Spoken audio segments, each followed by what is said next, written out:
Hello everyone and welcome back to the Java programming course. So in previous session we learned that why we should learn Java programming language. Other than it we also saw the various aspects of Java. In this session we are going to learn that how can we install Java to our system so that we can begin coding with Java in our system.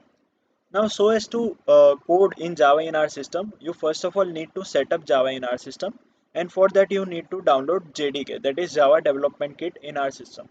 Now there are two things that is available, that is Java SE and Java JRE. JRE means Java Runtime Environment and Java SE is basically including everything that you need to code in Java in our system.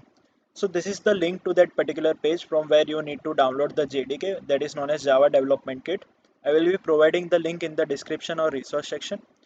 After that, once you open this particular page, just click on this JDK download. You will be redirected to a new page.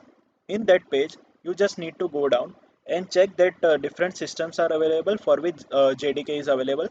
Now, depending on your system, just click on the link that is available for you. Mine is Windows system, so I am just going to click on JDK 16.0.1. Okay, now once you click on this, they will be asking you to review the policy and just click on this download JDK 16.0.1. Now I have already downloaded the JDK, so I will just go to the download section, and in that I will just click on JDK 16.0.1. So once you double click it, the file will be opening and it will be showing you the processes that you need to follow for downloading the JDK in your system. Okay, so let's just go to the installer, and it is basically I have already installed the JDK in my system, and it is asking me, do you want to reinstall it? So I am just clicking on yes. This won't be available to you if Java is not present in your system. So click on yes, and after that the process would be running and the installer would be opening. Just click on the next button, click on the path where you want to install this Java. So I want to install the Java in C drive and in that program files.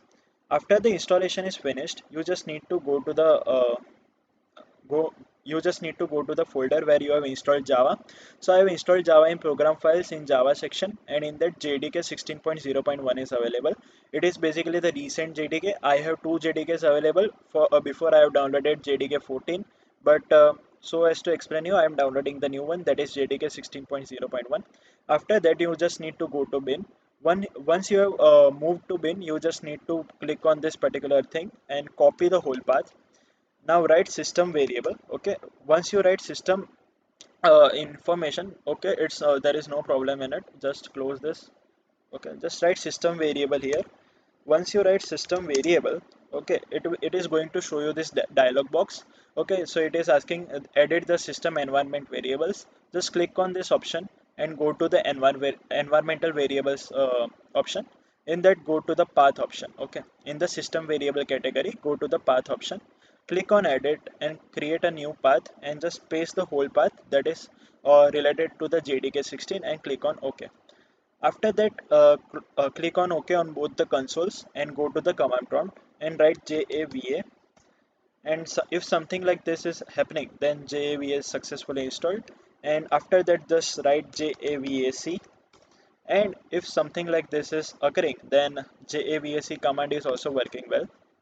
Now, what are JAVA and JAVAC commands? I will be explaining it to you in the upcoming videos. In the upcoming video, I will be also explaining the basic syntax of Java. So you need to wait till then. Other than it, we are going to download an editor for programming in Java. It is known as Visual Studio Code Editor. Okay, and this particular editor is a very good editor that is used by many developers. So just click on Windows if you have Windows system, just click on any of this if you have Linux system, and click on Mac if you have Mac OS system. I will be providing the link for the same page in my description section also.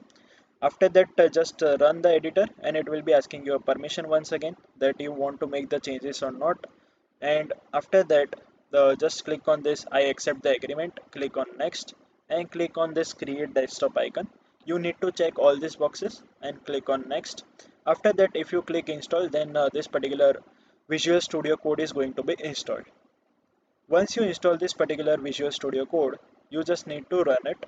I'm just going to run the Visual Studio Code and something like this is going to be opened. Okay, so this is basically Visual Studio Code. It is one of the best editors that is available for us. In that, you just need to go to this extension section. By going to this extension section, you are just going to download Java extension that will help us to code in Java. Just click on the first one, and here install button would be available for you. Click on install and it would be installed automatically. Close this particular file, go to the file section and click on this new file. Okay, so I'm just going to erase all this. Wait a minute, so I am just going to create a new file, select a language to get started. So my language is going to be Java. Okay, so afterwards I will just write a main class, that is some example class here. So I will just write class example.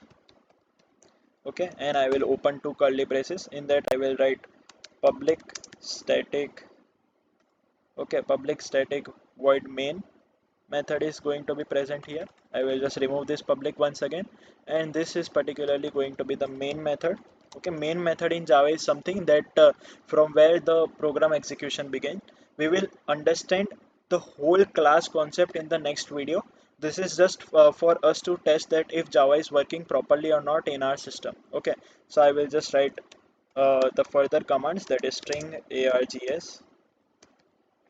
Args is an argument here of type array which is going to store strings, and I will write public, then static, sorry, it is not needed. You are just going to write system dot out dot println,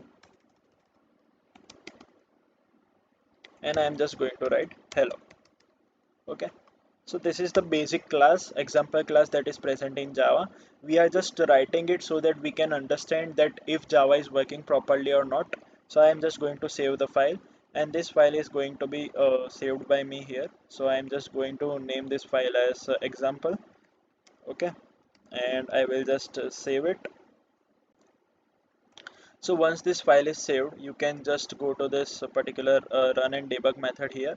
Just click on run and debug, and allow access to it here. Okay, so once you allow the access, it will be printing whatever you have written in the system.out.println, because system.out.println means printf statement of C and C++.